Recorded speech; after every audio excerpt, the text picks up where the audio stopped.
In the middle of the night, a black woman was thrown out of the car, pinned to the ground, her hands clenched until they bled. She did not resist. She did not commit any crime. She just stopped to rest after a long work trip. But for that white police officer, her skin color was enough to make the city a threat. No questions. Silence could not be heard. Command, command, handcuffs, take to the field.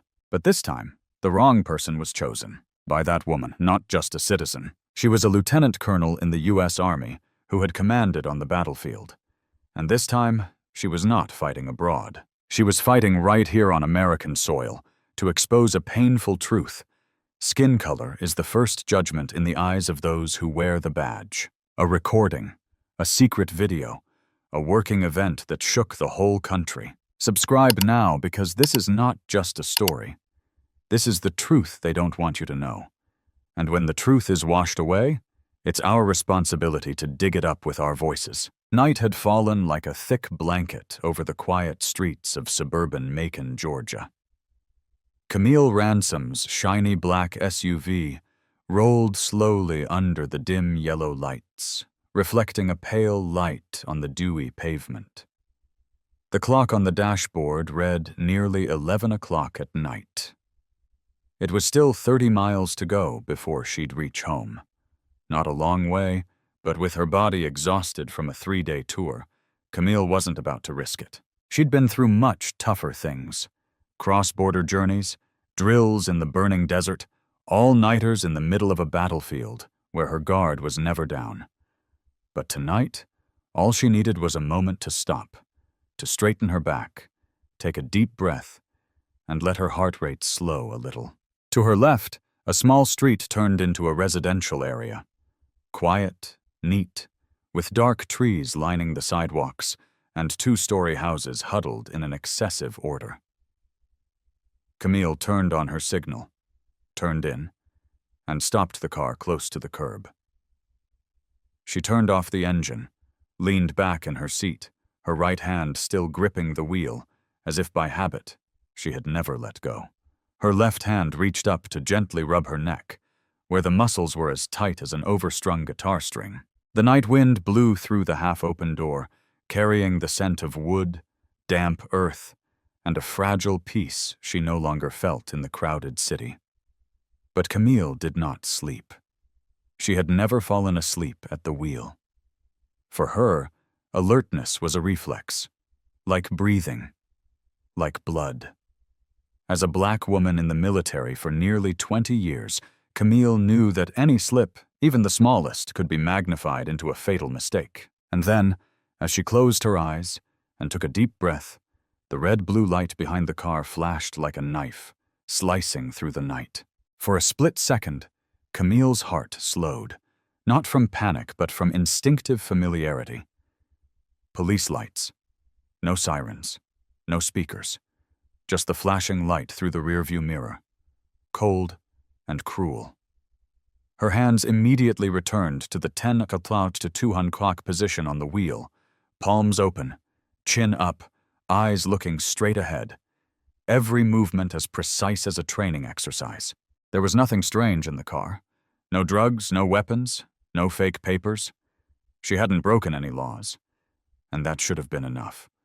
But Camille knew, with this skin color, in this SUV, in this neighborhood, in the middle of the night, that enough was never enough. Footsteps pounded steadily on the pavement behind the car. Each step was firm, steady, carrying the feeling of someone about to pronounce judgment rather than someone enforcing the law. Camille did not turn around. She heard 2 sharp knocks on the glass. Hard. Not enough to break it, but plenty to apply pressure. "Please roll down your window, ma'am." The man's voice, not high, not harsh, but lacking what any citizen should receive from a police officer. Respect. Camille pressed the button, lowering her window halfway. The wind blew in, and the man came into view. Tall, fair-skinned, his stern face trying to hide his obvious judgment. "I've had a few calls from residents around here," he said, not introducing himself, not flashing a name tag. "There's an unknown car parked outside, making people feel unsafe. Unsafe." The phrase rang in Camille's head like an alarm. No one said she had threatened anyone. No one had accused her of being dangerous. It was just, her presence made people feel uncomfortable. She raised her head, her voice calm. "I've only been parked for a few minutes. I'm taking a break. If necessary, I'll leave." Draper, the officer's name she'd seen on his badge as he leaned forward, did not respond immediately. He craned his neck, peering into the car through the lowered window. Not for safety, for probing. Something. Anything that would make him act without reason. "You don't live in the area, do you?" "No, I'm in Savannah. I just got back from D.C. "Then there's no good reason for you to be parked here." "Not at this hour." Camille didn't respond, but her throat began to tighten. Not with fear, but with the familiar anger that was creeping in. She remembered hearing the phrase so many times. "Not here." No one said it aloud, but everything they did emphasized it. "This is not a roadside rest stop," Draper continued, his voice sarcastic. "This is a private residence." "Yes," Camille said softly. "I understand. I'll be right there." But her eyes didn't drop this time. She held her gaze. Not arrogantly, not evasively, just a look of refusal to be diminished. Draper was not pleased. He took a step back, scanning the street, where no one else had come out, no shouting, no events of note. But perhaps to him, that made him want to assert his power all the more. Because power in the dark was always easier to abuse than in the light of day. "Your license plate was reported to a drug route in Edgewood," Draper said abruptly. No reference, no check. Just words. Camille froze. "I've never been to Edgewood. If my license plate had been reported, my record wouldn't be as clean as it is now." There was an awkward pause. Draper bowed his head, his hand on his belt, where his flashlight, his taser, and more were. "Get out of the car," he said. "I need to search you. If you have nothing to hide, you're fine." And Camille understood. The game had changed. Not because she'd done anything wrong, but because he'd decided that her very existence was a threat, Camille Ransom sat motionless for a few more seconds after hearing the command, "Get out of the car." Not because she hesitated, but because she was weighing the options. On the one hand, unconditional compliance, on the other, the civil rights she had sworn to protect, even with her life. But this time, it was she who needed protecting. Not from the guns and bullets of the border, but from the invisible prejudice that took the form of an officer empowered by the state. She opened her mouth, her voice still holding the calm that years of military service had honed. "I am not refusing to cooperate, but I want to know the specific reason for the search. There is no sign of infraction, no odor, no dangerous behavior, and I have a right to know." Draper took a step closer. The headlights of the patrol car reflected off the windshield, casting a shadow over his face that hid his true intentions. "I don't have to prove it if I felt a threat," he said, emphasizing the word "felt" as if it were a law passed from his lips. Camille swallowed. That phrase, "felt a threat," had become a ticket to countless acts of encroachment, of abuse, of deprivation. In military training, she had learned how a democratic nation handled an emergency. What she hadn't been taught was what to do when that very mechanism became the cause of the emergency. "The police have the authority," Draper continued, "and I don't see any cooperation from you." Camille exhaled slowly, her hands still on the wheel, her knuckles beginning to turn white from the force of her grip. "I didn't move my hands from my sight. I followed the proper procedures. I didn't disobey. But I also know the law." Draper tilted his head, squinting as if she had insulted him. "The law?" he growled. "Are you challenging me?" "No, I'm reminding both of us that the law is not a matter of personal feelings." And that was when it happened. A sudden movement. Draper jerked the handle of the car door. The sound of the latch locking rang out like a silent snap. Before Camille could react, he reached in, grabbed her wrist, and pulled her out with a force so strong and unnecessary it was almost deliberate. "What are you doing?" Camille shouted, her voice losing its composure. "You're resisting." Draper's voice was icy. "You're stalling, and I have the right." She was pushed face down onto the hood, her cheek against the paint still warm from the recent shutdown. Her arms were forced behind her back. The cold metal tightened around her wrists. The handcuffs, the ones she had once worn on criminals on the battlefield, were now tightening around her. Not because she was dangerous, but because the man was reminding her that here, he was the law. "Camille Ransom, you are under arrest for failing to comply with the orders of a police officer," Draper announced in a monotone voice, as if performing a routine task on his to-do list. Camille did not protest, but she did not submit either. She stood straight, her eyes staring straight ahead, her heart pounding not with fear, but with anger.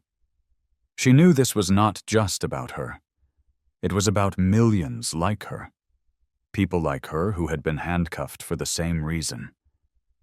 Displeasure.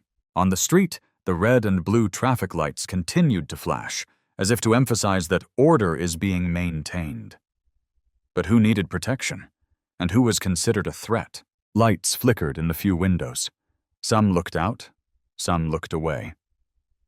A door opened slightly. A middle-aged white woman in a robe stood silently on the porch, holding a cup of tea. No one stopped Draper.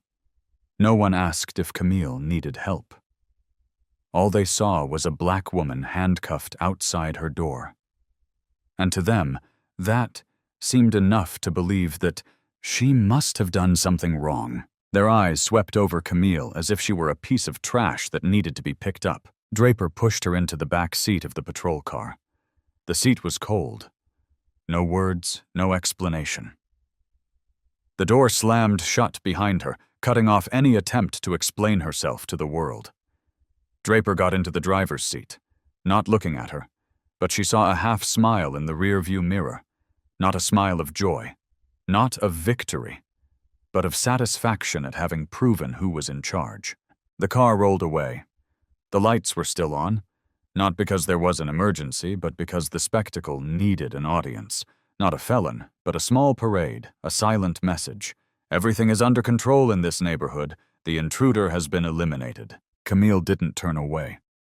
She looked out the window, saw the modern houses, the neat porches, the neatly trimmed lawns, what had once promised to be the American dream.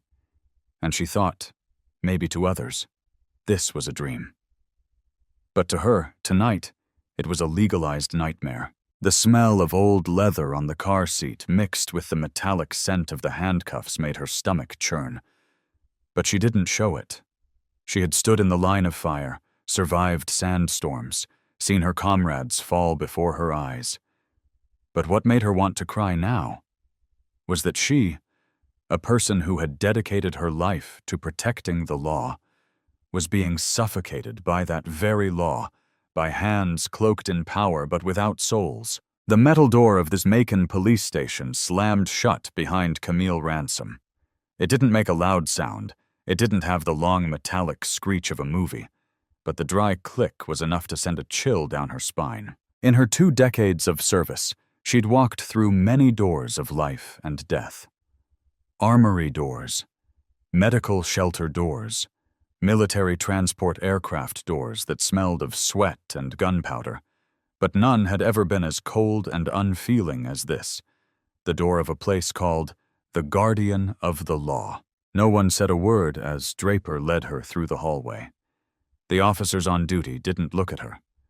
A female receptionist glanced up from her computer screen, then bowed her head as if Camille were a speck on the floor. No one asked if she was hurt, no paperwork, no protocol, no rules. Only a practiced indifference, the complicit silence of people who were too used to looking the other way. As long as it wasn't their business. Draper nudged Camille's shoulder, leading her left into a smaller hallway, the cold white neon reflecting off her dark skin with a cruel casualness. Camille slowed, just long enough to read the signs along the hallway. Close room 3. No public surveillance. No entry without business. A warning chime tapped at her intuition. She turned her wrists. The cuffs were too tight, starting to bleed red. There are no cameras in this area. She realized that as soon as she stepped into the cell. There was no flashing red light in the ceiling recess. There was no soft panning sound, as in every cell she'd ever trained in or visited on internal duty. No witnesses. and no one intended for anyone to witness. Draper opened the cell door, forced her in, and uncuffed her. No apology, no clear command, just a look of contempt. Camille watched him silently as he turned and walked away, his footsteps slow and deliberate, as if each word was a reminder. I can do anything here, and no one will hear. The door closed. This time the sound it made was no longer metallic. It was one of helplessness. The cell was small, cold, and dark. A fixed metal bench against the wall. No mattress. A steel toilet with no partitions. A gray concrete floor with an unidentifiable damp stain. The smell of antiseptic mixed with rust and old sweat. The smell of people who had been silenced. Camille sat down slowly. Her posture was straight. Her shoulders did not drop. Her back did not bend. The posture of someone who knows they are being watched, even if the camera is not working. She raised her head, looking at the corner of the wall where a steel pipe once held a surveillance camera, now bare and unlit without wires. The cold air from the air conditioning blew through the ceiling, but did nothing to dispel the heaviness of the presence of unchecked power. A chill ran down Camille's spine, not because of the temperature, but because of the question that popped into her head. If something happens to me tonight, who would believe it? Footsteps echoed. The door opened, revealing another stranger this time. No name, no badge, no rank. Tall, fair, with silver hair at the nape of his neck. Eyes colder than the cell. He stepped in, closing the door behind him, looking at her like a beast that did not roar, but was still dangerous. "Camille Ransom," he began, his voice low but deliberately echoing against the bare walls. "I hear people like you think they're victims." Camille didn't answer. He stepped closer, leaned over, and pressed his thumb firmly against her right wrist, the same spot where the handcuffs had been tightened less than 10 minutes ago. She winced, flinching back reflexively, but her eyes never left him. "Does it hurt?" he asked, smirking. "Are you that weak for a soldier?" "You're not a doctor," Camille replied, her voice as even as wire. He straightened. "I don't need to be a doctor. I'm here to keep order." Camille raised her head, her eyes now shining with a slight challenge. Not fierce, but enough for anyone with eyes to see. This woman was no longer a victim. She was taking it all in. He turned his head, glanced around the corner, and smiled faintly. "No cameras, no evidence, and believe me, no one cares. No one out there wants to know why someone like you is here." Camille didn't answer. But in her head, a small sound rang out, not a cry for help, but a beep. A beep from the old phone hidden in the inner pocket of her thick coat, still recording the sound from when Draper pushed her into the car. With the survivor's intuition of someone who had been in the middle of a battlefield, Camille had started the recording as soon as the police car's lights came on. And now, with her palm resting on her knee, her fingers moved gently, pressing the second lock button.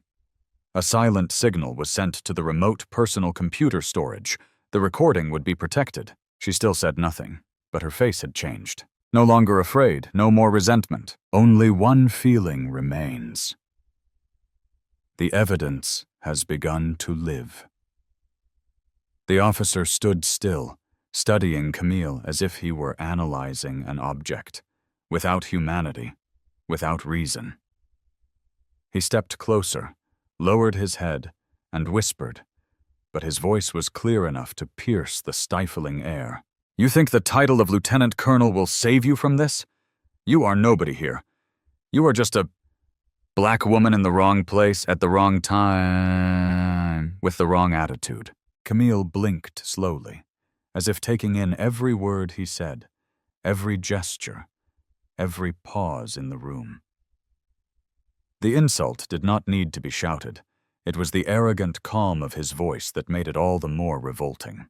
"Do you know the one thing that tires me?" she said, her voice low, but each syllable was as hard as tempered steel. He raised his eyebrows, half smiling contemptuously.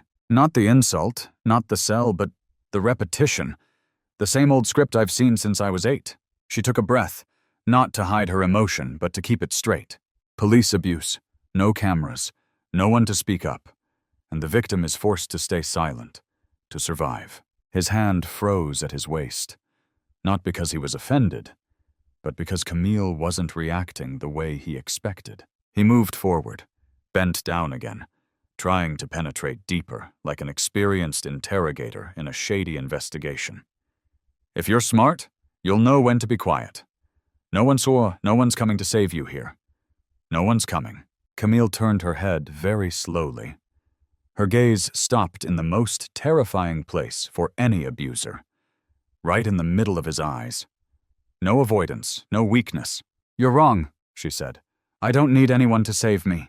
Really? Because I've never been in this place without a witness. A slow silence spread between them. He straightened, his eyes narrowing as if analyzing the truth of her words. What do you mean?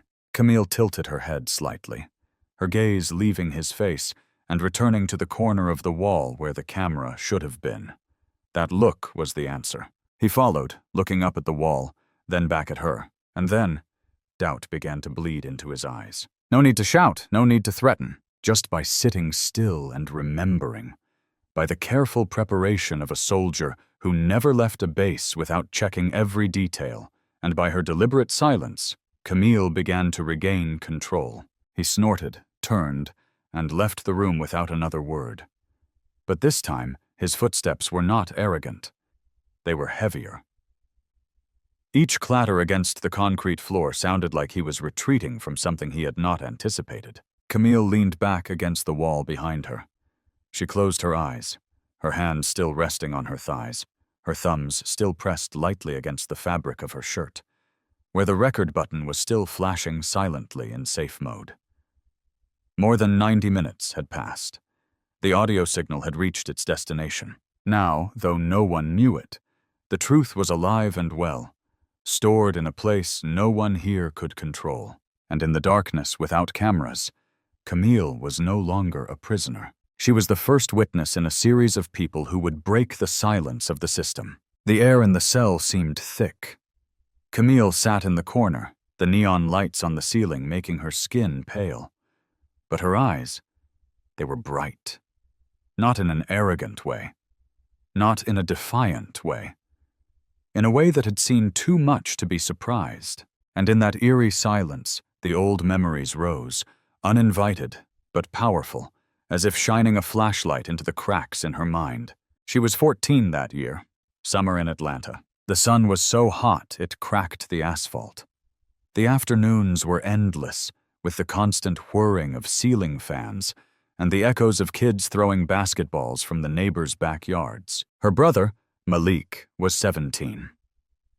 Dark brown, thin, with a sweet smile and a strange habit of always wearing a hoodie, even when it was hot enough to fry eggs outside. He loved math, loved computers, dreamed of being an engineer. And Camille.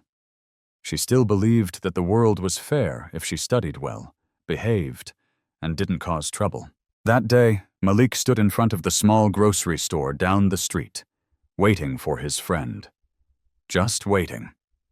Doing nothing. Camille remembered it clearly because she had just come home from extra classes, holding a sweaty math book in her hand, and was about to ask him out for dinner. She had just crossed the street when, shocked brakes. The police car doors opened. 2 white officers stepped out. No cursing. No shouting. Just looked at Malik as if he were a foreign object, as if he were doing something wrong by his very presence. "What are you doing here?" one asked, his hand already on his belt. Malik lifted his hand from his pocket, slowly, smiling wryly. "I'm waiting for a friend. It's nothing." The answer was too polite, too obedient, but meaningless. Before he could finish, someone approached. Hands pushed Malik against the brick wall. A pull at the collar of his hoodie. A twist. Arms forced behind him. Worst. Camille stood there, mouth agape, unable to form words. Malik didn't scream.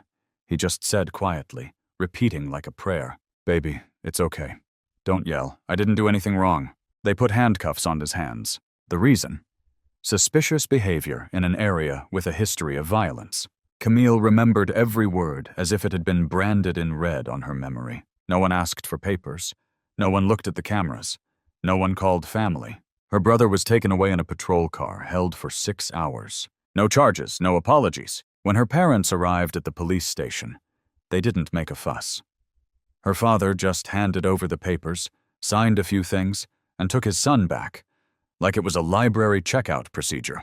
That night, Malik sat down to dinner, his hands still shaking slightly, his eyes fixed on his plate. No one mentioned it, but Camille, she didn't forget, never. She remembered the look in Malik's eyes afterward, the look of a child beginning to understand that dreams aren't for everyone. Back in the present, in the dark cell, Camille opened her eyes. Her breathing was steady.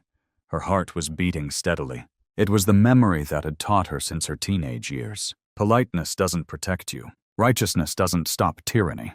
And the truth is always overlooked unless it's backed by evidence. She had been silent when Malik was taken away. She was too young, too scared, too helpless. But today, she was no longer the 14-year-old girl standing in the middle of the street, her book falling from her hand. Today, she is Camille Ransom, 42 years old, an Army lieutenant colonel, an Iraq war survivor, someone who knows the rules, understands the tactics, and most importantly, has been preparing for this moment for 28 years. And this time she will not be silent, not because she wants revenge, but because she has sworn to herself, to Malik, to all those who have been silenced, that she will not let it happen again in the dark. Not again. As the years passed, Camille still didn't understand why the memory of that summer was so vivid. It wasn't because it was so hot.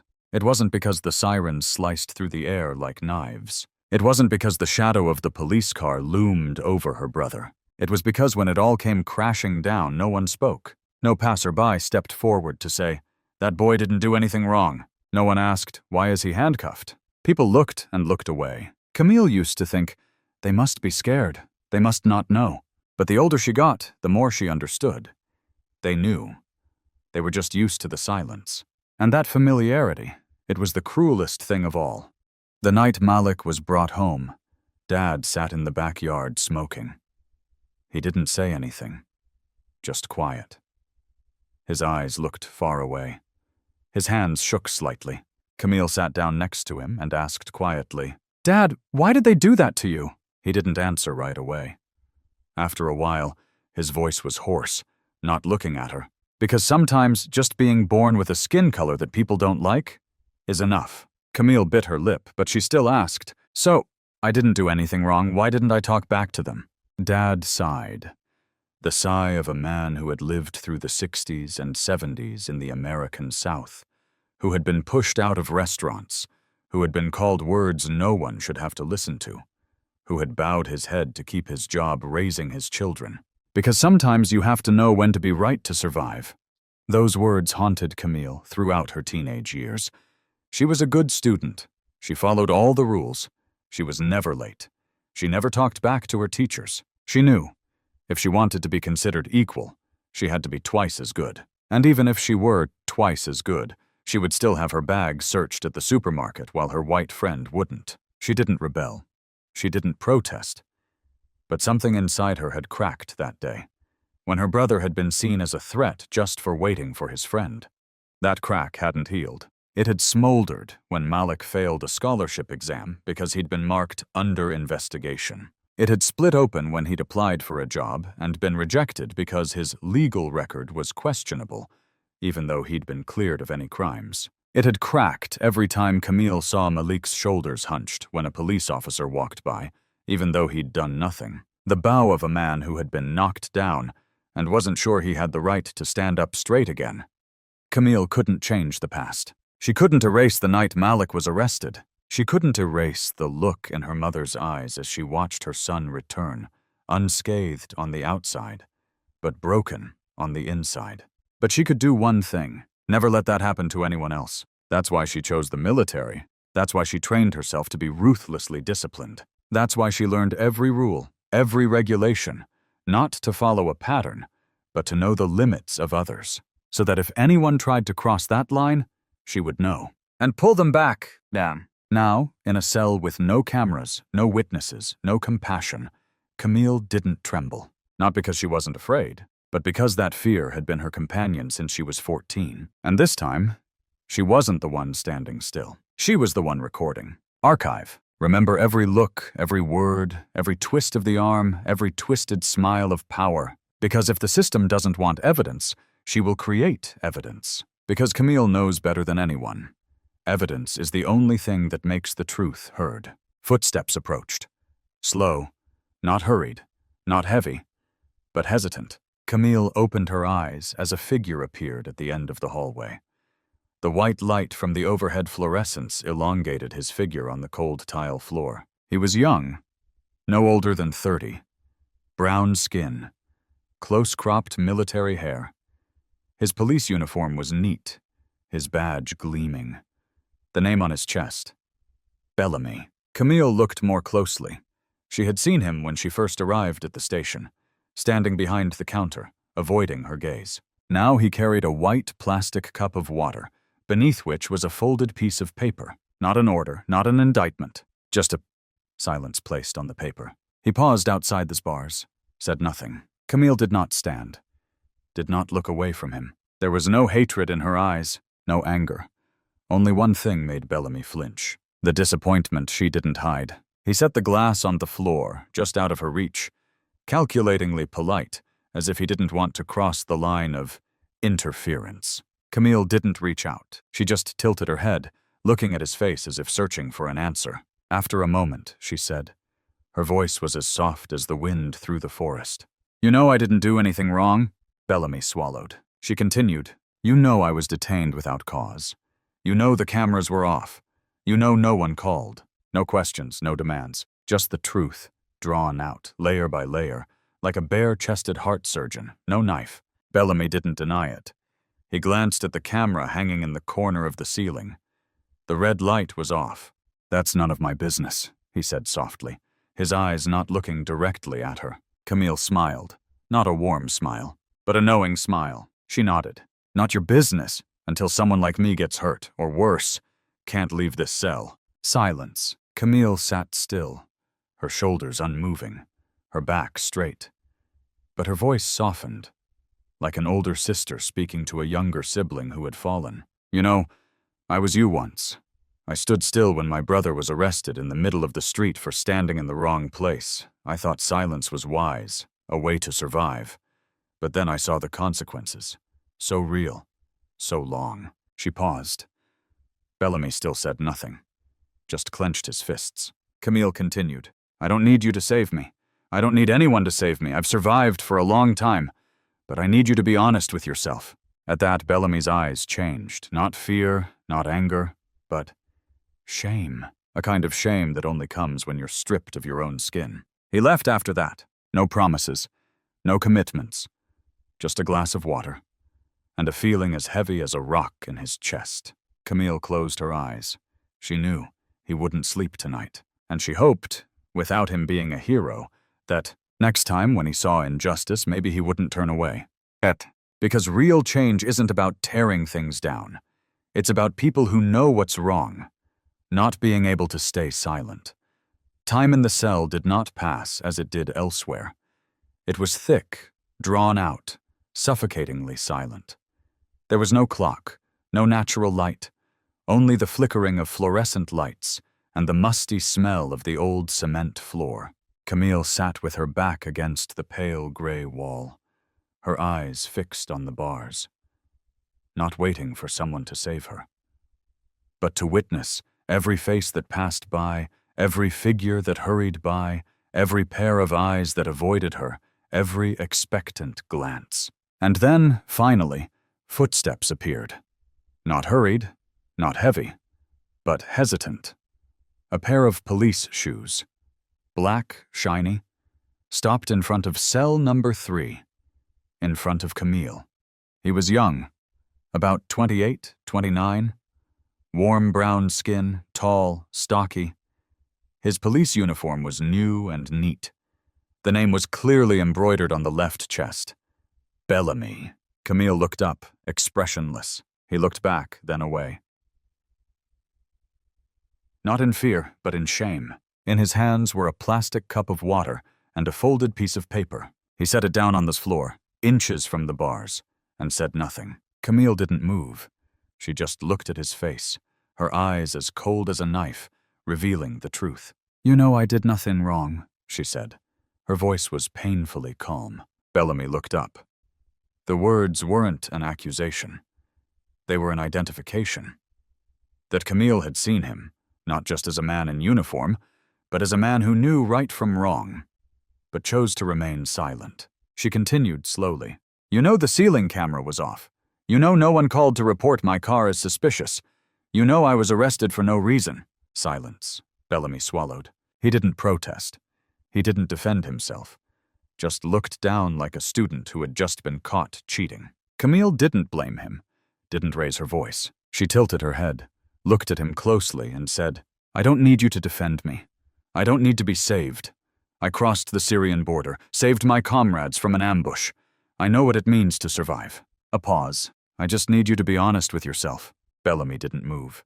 But Camille saw it. His hands clenched, his shoulders stiffened. His heart was screaming, though he hadn't said a word. She looked straight at him. Her eyes were no longer cold, sad. "You know," she said softly, "I was you." Bellamy looked up, surprised. "I was silent when my brother was arrested, just waiting for a friend outside the grocery store.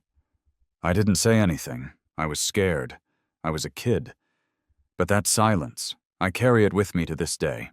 Camille's voice dropped, shaking slightly, not with fear, but with pain. "My brother used to dream of being an engineer. After that day, he never dreamed of anything else. Every time he saw a police car, he curled up like he was about to be beaten." She paused. She looked at Bellamy and asked a simple question, but one that felt like a nail to her heart. "Have you ever watched someone get trampled and said to yourself, 'As long as it's not you, just keep quiet'? Have you ever said nothing and then couldn't sleep well?" Bellamy turned away. Camille didn't need him to answer. She knew. She knew by the wetness in her eyes, the slight shaking in her hands, and the barely concealed shortness of breath. "Captain, I don't hate you, Marcus," she said, calling him by his name for the first time. "It's because I understand you that I'm telling you this." He turned back, eyes wide. Camille looked at him. No anger, no resentment, just tired faith. "You're not a bad person," she said, "but if you keep quiet, you'll be no different from them." "Captain." A longer silence fell between them. There was no sound except the hum of the air conditioner in the ceiling. Finally, Bellamy took a step back. He opened his mouth. His voice was hoarse, like someone who'd just run a long distance. I was scared." Camille nodded. "I was. I thought if I spoke up, I'd lose my job, lose my safety, be hated." He didn't reply, but his hands clenched, his fingers white. She leaned forward, her eyes deep bright. "But I'll tell you the truth, Marcus. It's easy to be afraid of losing your job. But living your whole life knowing you're silent when you should be speaking up, that's what kills you inside." Bellamy didn't say another word. He just bent down, gently pushing the glass of water toward the bars. His eyes were moist but brighter, as if something had been washed away. He stood up, took a deep breath. "Thank you," he said. Then he turned and walked away, not looking back. Camille watched him walk down the hall. His back was straighter. His steps were surer. And she knew. Maybe not today. Maybe not tomorrow. But he would come back. Not to apologize, but to choose again. Camille sat down, her back against the wall, her hands still swollen from the tight handcuffs. She closed her eyes, not to rest, but to listen again to the voice that had just come from a man who had been silent for too long. In a place where there were only people in uniform but no conscience, she had just seen the most precious thing. Conscience alive. Camille still sat in the cold cell, her back against the damp cement wall. No one else came. No more hurried footsteps. The room seemed to have forgotten that anyone was inside. Only the fluorescent lights flickered overhead, tired as if they wanted to be turned off so they wouldn't have to witness it anymore. Time blurred. In prison, time wasn't measured in hours. It was measured in echoes. The sound of handcuffs clicking against bars, the sound of boots stomping on tiles, and the sound of a heart pounding when hearing a voice that didn't need to be shouted, but was still enough to scare others. And then he came. No warning, no knocking. The dry click of the lock opening, like metal biting into metal. The cell door opened. He walked in. No name, no badge, no number. No introduction. No greeting. Nothing but the arrogance that he had the right.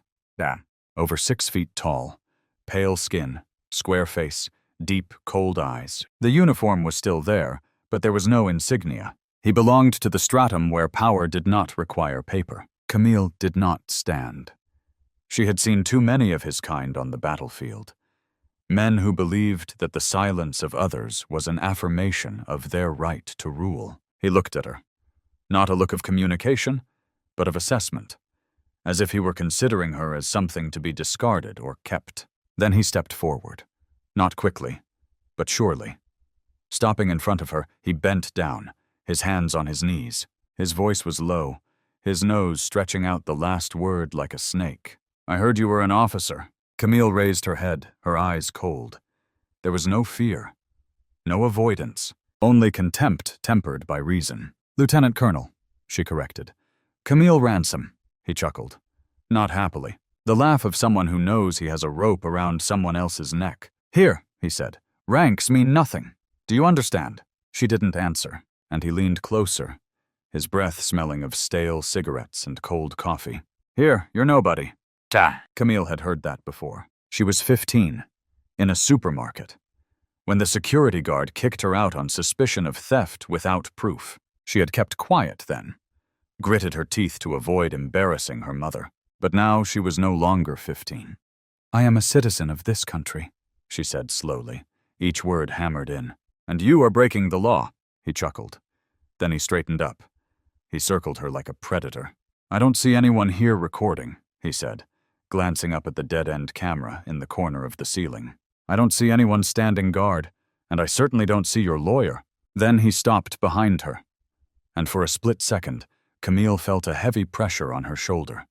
His hand, placed deliberately as if to remind her that with just the slightest pressure, he could make her lose her balance, her control, her dignity. But Camille didn't move. "You know," she said, "you're not the first person to try to intimidate me in a closed room with no cameras. But I assure you," she tilted her head, her eyes on the corner of the ceiling, "there are other eyes watching. And I'm not talking about God." He stopped. Even without saying anything, Camille sensed it. For the first time, he hesitated. He stepped back in front, crossed his arms, and stood looking at her. "You think you're special? You think you're the perfect victim who will be saved by the media, the military, or social media?" Camille didn't react. He stepped closer, bent down, and looked her straight in the eye. "You have no one. No evidence, no cameras. I can make you disappear from here like you never existed. You're just a black guy who stopped his car where he shouldn't have." Camille was silent. Then she smiled. A thin, razor-sharp smile. "Then it's a shame for you. Because you picked the wrong person." Bah. A beep sounded from the phone in Camille's inside pocket, where she had hidden the mini recorder since she was put in the police car. Every time he opened his mouth, his every word was recorded. The sound, the tone, the intonation. Camille tilted her head. "You think you're here alone with me, but in fact, every word you say you've long since left this room." His eyes changed. For the first time, he was truly frightened. Not frightened by Camille, but because for the first time, he realized there was something he couldn't control. "Pass." Camille stood up. Though her wrists still hurt from the handcuffs, her posture did not waver. "You have the power today," she said. "But I have time, and the truth, and there are people out there who are beginning to hear the voices of people like me." She looked straight at him, her eyes not filled with hatred, but with a verdict. "And when that time comes, you will no longer have the darkness to hide in." He turned and walked out, but this time, his steps were unsteady. He no longer had the straight back that usually belonged to someone accustomed to winning. Camille sat down, silent, her hands clasped to her chest. Her heart was beating fast, not because of fear, but because she knew the coming battle would no longer be between one person and another. It would be between the truth and a system designed to conceal it. It was just after dawn when Camille Ransom was released.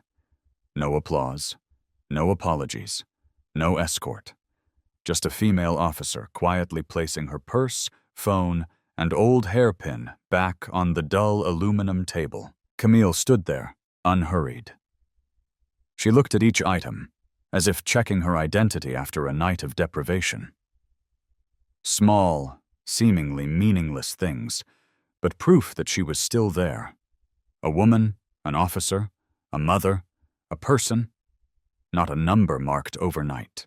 No one thanked her for her cooperation. No one looked her in the eye. All bowed their heads, as if to see her meant to see themselves. But just when Camille thought it was over, a thin piece of paper was handed to her. A civil summons. Content. Impacting public safety. Parking in a residential area while acting suspiciously and failing to comply with a request from law enforcement. Camille clenched the paper in her hand, but her eyes didn't blink. No surprise, no shock, just a deep sense of disappointment. So familiar it was almost numbing. A trap, a last-ditch move. When they couldn't put out the fire, they tried to twist the story. No one saw her being pulled from the car. No one heard her say, "I cooperated." And now no one needed proof. All they needed was the word of an officer. Camille stepped outside, the early morning sunlight hitting her face. For the first time in a long night, the morning breeze that blew across the back of her neck didn't make her shiver. It steadied her. Her SUV was still parked where it had been, not towed away. Another paradox. If she had truly been a disturbance, the car would have been sealed long ago. She opened the door. The central screen lit up. A line of text appeared on a blue background. Video transferred. The evidence had been sent. Automatic, secure, uneditable. Camille's eyes lit up. Not with victory, but with a much greater sense that justice had found a place. She called her lawyer. It was none other than Cynthia Duval, a black woman in her 60s, with silver hair, known for her relentless pursuit of justice, a legal veteran who had once forced the police departments of 2 states to bow and apologize publicly.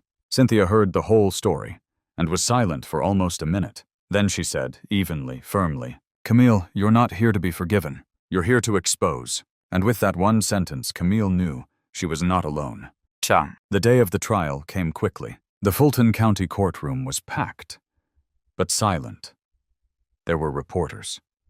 There were citizens. There were students sitting in the back row, probably there for the school's Watching Justice program. But no one laughed. No one joked. Everyone looked at Camille as she entered. Her black suit had no epaulets, no medals, but it was her face, sober, quiet, but determined, that held the courtroom's attention. At the plaintiff's table was Scott Whitaker, the officer who had pulled her from the car. His gaze was no longer as defiant as it had been that night. It was now evasive, dull. Not for Camille, but for what he knew was waiting behind her. Cynthia Duval stood. No tricks, no drumming. Just quietly opened a small USB and plugged it into the court system. The big screen lit up. Camille's car's internal camera footage appeared. Red and blue lights flashing in the distance. Whitaker's voice. "I don't need a reason. You're suspicious just sitting there." The audio was clear. A man's voice. A coercive voice. No reason, no warning. The courtroom wasn't noisy, but the weight of the recording made everyone hold their breath. An old woman in the back tilted her head and whispered, her voice shaking. "Just like my granddaughter last year. She got arrested for wearing a hoodie." A young man squeezed his wife's hand. A student in the back of the class swallowed, and at that moment, everyone understood. Whitaker had nothing more to say. The young attorney representing the police department, smartly dressed, smooth as butter, had to back away. Because the truth was undeniable. Every sentence in the video, every breath, every step that pulled Camille out of the driver's seat, all spoke for her. Cynthia stepped into the middle of the room, her voice warm. Warm but cold as tempered steel. "My client is not asking for special privileges. She is not asking for forgiveness. She is not asking for a symbol. She is asking for one thing, the justice that everyone deserves." The judge, a white man in his 60s, was thoughtful. He took off his glasses. He did not speak immediately, not because he did not know the decision, but because he knew too well. This decision would have an aftertaste. Camille sat still. No begging, no holding hands. She just waited, and no matter what, she knew. She did not bow her head. The courtroom was silent.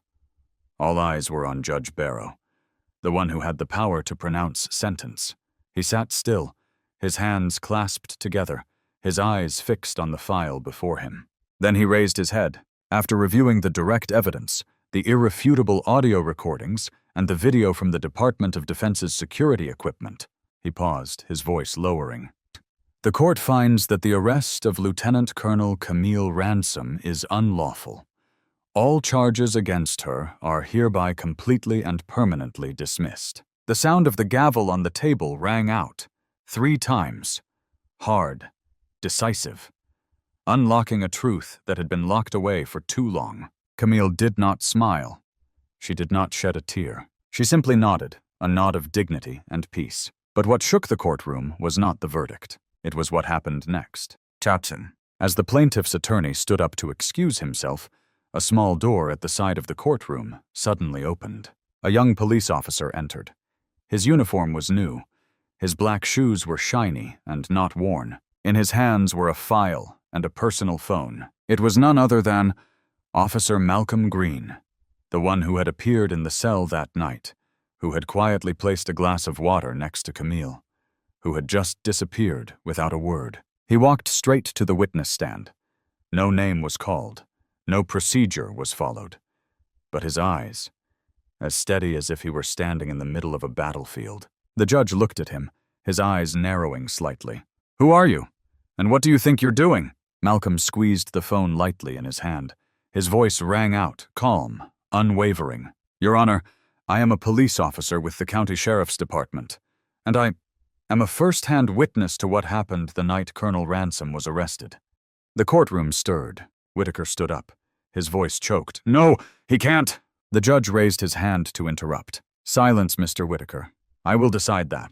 He turned to Malcolm. "Continue." Matt. Malcolm slowly flipped open his phone. The screen displayed a recording with the title, "Recording Whitaker 23:14 p.m. He looked up. "That night, I was standing in the West Hall when I heard this conversation. I activated the emergency recording, and I kept quiet. Until today." A tap. And Whitaker's voice rang out, cold, self-satisfied. "I don't need a reason. Just sitting in the car is suspicious enough. Cuff her. Take her in. No report needed." The courtroom shuddered. The air seemed to be sucked out of the room. Cynthia Duval just smiled slightly. "Thank you, Officer Green." Malcolm did not leave the stand. He continued, this time not reading the statement. He spoke in the same voice as a man who had just been unchained from fear. "Your Honor, I was there. I saw how Lieutenant Ransom was dragged from the car. She didn't resist, not at all. I stood there, doing nothing." He swallowed. His eyes were red. "I was taught that the police protect the people, but I also learned that silence sometimes is complicity." He looked at Camille, who sat still, unjudging, just silently watching him, like a mirror reflecting him back into the person he once believed he was not brave enough to be. "And today, I can no longer remain silent." "Chum." The judge leaned back in his chair, his hands lightly rubbing his chin. He nodded. "Your testimony will be entered into the record." Whitaker was speechless now. His face was pale. Beads of sweat dripped from his temples. No one looked at him as a colleague anymore. No one defended him. No one denied him anymore. But the final blow came from the most unexpected place. A witness had been called by the plaintiffs earlier. Angela Holloway, a black woman who lived in the same neighborhood, who had said, "I heard a strange noise coming from her car." She stood up, asking permission to speak again. The room held its breath. She looked straight at Camille, her eyes hesitant, her voice shaking but clear. "I lied." The room was stunned. "I was threatened by someone in the police department. They said if I didn't testify that there was music coming from the car, I could be subject to a security check. I have a teenage son at home." Her voice was choked. "I was scared. I betrayed Ms. Ransom, but I can't live with that anymore." She turned to Whitaker, then looked straight at the judge. "I accept the consequences of my false testimony, but I don't want to be silent anymore." And in that moment, the whole game of manipulation and lies collapsed. Camille didn't need to prove anything more. The truth had spoken. The system had eaten itself. And the one who had been the victim now became the beacon. Camille sat alone by the window that morning. The coffee steamed in her hand, no longer a habit to stay awake, but a quiet moment to commune with herself. The text from Cynthia's lawyer arrived earlier than usual. Whitaker, indefinite suspension. The police department is under internal review. The Independent Civilian Oversight Board will be discussed at next week's City Council meeting. We lit the fuse. They can't put it out. Camille finished reading. She nodded. No smile. No sigh. Just a look as calm as the surface of a lake. But underneath it, a wave was rising. They had wanted her to be quiet. They had thought she would retreat quietly, save face. But they were wrong. Camille Ransom did not represent resentment. She represents a rebirth of faith in justice, not in rhetoric, but in action, grounded in real pain. 3 weeks later, Camille made her first public appearance since the lawsuit. Not at a ceremony, not at a glittering speech, but in a modest town hall meeting with activists, community leaders, and people who had been wrongly arrested, shortchanged, or simply made invisible. She wore simple clothes, a white shirt, gray khakis, no military insignia, carrying only a briefcase, not evidence, but a policy proposal. Inside, an independent community surveillance system, mandatory storage of personal camera footage and public disclosure, a non-anonymous reporting process, and most important, an investigative panel made up of citizens, not just police. There was no applause when she spoke, just silence, but a listening silence. She ended with a simple sentence. I'm not here to be celebrated. I'm here for those who can't stand in this position anymore, and for our children. Children who deserve to grow up in a world where their skin color doesn't determine who is believed and who is taken. After the press conference, a boy of about 10 approached her. Lightly curled hair, a white t-shirt, a face that Camille found painfully familiar. He looked up. Didn't ask for an autograph. Didn't say a platitude. He just said quietly, but loud enough for Camille to hear, "You make me think. Someday I can do the right thing." Camille knelt down, not to listen, but to see him as her equal. She put her hand on his shoulder, her eyes moist, but her voice firm. "You didn't have to wait until later. You started already, as soon as you believed the right thing could happen." And outside the conference room, someone else was waiting. No one on television, no one to greet, but perhaps the one who had changed the game. Malcolm Green. His police uniform was still there, but the badge was different now, with a small silver ribbon attached. Honorable whistleblower. He said nothing. He just nodded to Camille. A nod not of apology, but of recognition of a debt of gratitude, to his own conscience. Camille smiled. "How are you?" Malcolm said for the first time in weeks. Now. No one honored Camille. No medal, no glass trophy with his name on it. But to those present, and to those who had been treated as she was, Camille had become something more precious than a title. A living testimony. A reminder that justice doesn't need to be shouted. It just needs someone brave enough to stand up at the right moment. The story of Camille Ransom doesn't end with applause. It ends with action. And a new generation will grow up, go to school, work, live, not under the fear of being arrested just because of who they are. Camille stepped out of the building. The midday light fell on her hair, soft as a prayer. She knew there would be other times. There would be battles not told. There would be names not defended. But now she was no longer alone. Because in the end, the truth, when recorded, when heard, when spoken, will never die. Are you angry? Do you feel like you or someone you love could be considered suspicious simply because of the color of your skin, the way you dress, or the indifferent look from someone holding handcuffs? If so, don't be silent. Please like this video to stand with Camille. Let her know she's not alone. Comment below to write how you feel, to express your anger, or simply, I support Camille Ransom. And finally, if you believe that justice shouldn't be a privilege, it should be a human right, subscribe now. Because here, we'll continue to tell real stories, stories that others want to hide. We don't tell stories to create drama. We tell to spark an awakening, to shine light into the dark corners that, for too long, have been too hidden to look at. Camille did not fall. She rose, and we must stand with her. Don't let the voice of conscience be drowned out by silence, because when one person speaks, a generation will no longer bow.